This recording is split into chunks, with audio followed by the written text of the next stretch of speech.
PF আৰু BJP হিচাপে আমি আগন্তুক বিধানসভা নিৰ্বাচনৰ কাৰণে আজি মানাছত আমি প্ৰচাৰ সভাত অংশগ্ৰহণ কৰিছোঁ।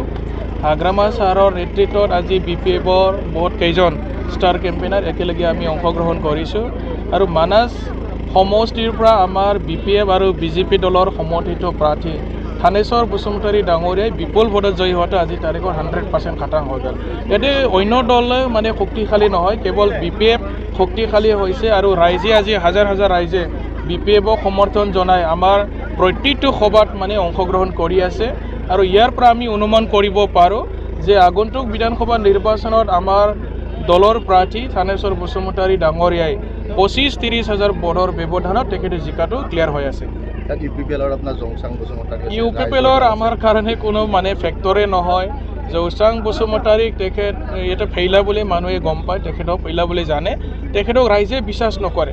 কেইদিনমান আগত তেখেতে BPF দলত যোগদান কৰিবৰ কাৰণে গৈছিল কোকৰাঝাৰলৈ, কিন্তু BPFে তেখেতক নোলোৱাৰ কাৰণে আকৌ তেওঁ নিজৰ দললৈ উভতি আহিছে।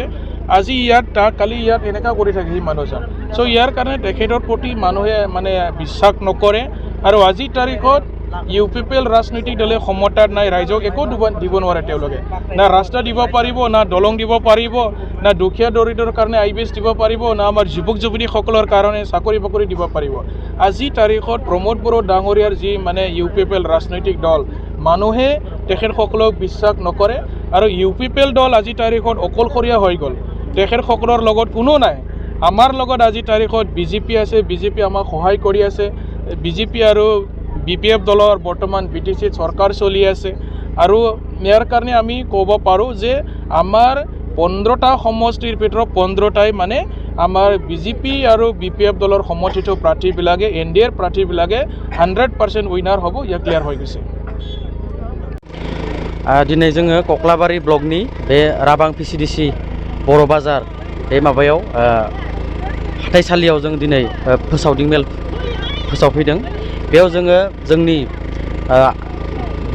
बिमा माहारि सुबुंफोरखौ जोङो लोब लोब फैनाय नुदों आरो बेवहाय जोङो 47 नं मानास बिधानसभा समष्टि हिसाबै जोंनि NDAनि पार्टी मुस्रि थानेश्वर बसुमतारी सारा दिनैनि तारिखआव देरहाखागोन। मानि थाखाय देरहागोन? जोंहा BTCआव ग्रोम ग्रोम सरकार सोलिबाय दङ 5 मा जाबाबो आरो स्टेटआवबो जोंहा जिहेतु NDAनि गभर्नमेन्ट जागोन डक्टर हिमन्त बिश्व शर्मा बिथांनि दैदेननायाव। बे हिसाबै जोंहा सारा BTCआव जोंनि BPFनि मोनसे थौ बे सोलिगासिनो आरो 15टा समष्टियावबो जों देरहागोन आरो। नैबे समाव बिथांखौ बुंदोंदि थानेश्वर बिथाङा कक्लाबारि समष्टियाव बिथाङा रेजेक्ट केन्डिडेट होनना फोरमायदों मैया खौरांगिरियाव, मा बुङो? बिथाङालाय माबोरै रेजेक्ट जानांगौ? थांनाय 10 बोसोर एग्र'निफ्राय 2021 सनसिम बिथाङा 10 बोसोर साफागुरि समष्टिनिफ्राय MLA जाखांनाय। दा बेयावहाय फैलायासो कुनु सिगाङाव कुनु बिदायक MLA नङामोन, MCLA नङामोन आरो रायजोनि थाखाय बिदि पलिटिकेलि खामानि मावफेराखै।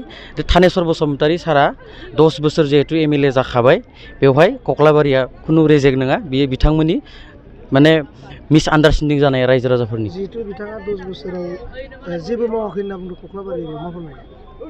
10 बोसोर MLA जानायनि उनाव थांनाय 10 बोसोरावथ' जोंहा 2015आवबो कक्लाबारि हिसाबै जोंहा BPFनि बिजाथिया जोंहा देरहाखायाखै।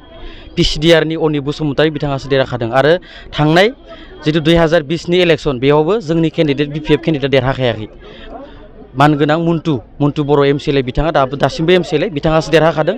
बे बेलायाव थांनाय 5 बोसोरावथ' जोंहा गभर्नमेन्ट गैखाया, जों अपोजिसन पार्टियाव थाबोदों। बेवहाय बिथांमोनासो 5 बोसोराव मावनांगौमोन, खिन्थु बिनि सिगाङाव जिमानखिनि जोंनि BPFनि सरकार दंमोन 17 बोसोराव कक्लाबारिया जथेस्थ' डेभेलप जादों आरो ओनसोलनि थाखाय खामानि मावबोदोंमोन। बेसेबांसो आखा देरहागोन थानेश्वर? जोंथ' आखाबादि दासिम जोङो बेसेबांसो देरहागोन नोंथांमोना? 15टा समष्टियावथ' जों NDA हिसाबै 15टाखौनो जों दिनैनि तारिखआव देरहागोनखौ रोखा नुदों।